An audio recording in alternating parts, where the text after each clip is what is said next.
Bonjour, donc là je vais vous présenter trois petites vidéos sur le théorème de Thalès. Cette première vidéo va vous présenter le théorème de Thalès. Alors le théorème de Thalès est une propriété qui permet de calculer des longueurs dans certaines figures géométriques. Donc il faut savoir quand l'utiliser, quand on va utiliser le théorème de Thalès, sur quel type de figure.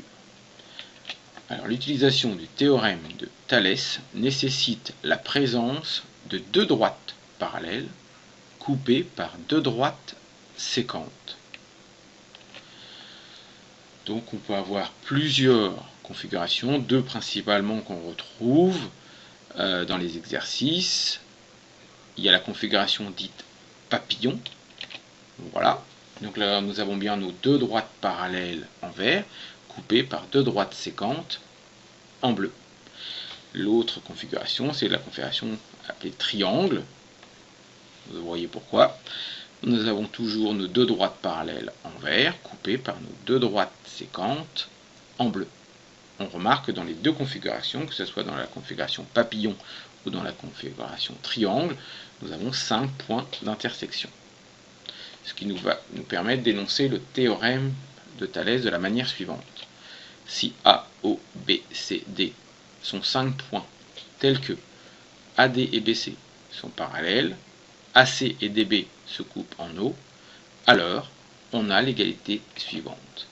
OB sur OD égale OC sur OA égale BC sur AD. Remarque, les longueurs OB, OC et BC sont proportionnelles aux longueurs OD, OA et AD. Les données nécessaires pour pouvoir utiliser le théorème de Thalès dans les exercices. Il faut qu'on puisse connaître au moins 3 longueurs dans ce type de figure. Donc dans la configuration papillon, si on connaît par exemple ces 3 longueurs, on pourra calculer CE.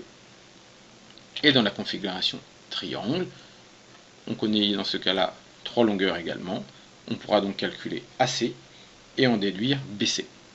Ce sera le but de nos deux prochaines vidéos. Je vais vous montrer comment on calcule et comment on utilise le théorème de Thalès et la méthode dans la configuration papillon et dans la configuration triangle.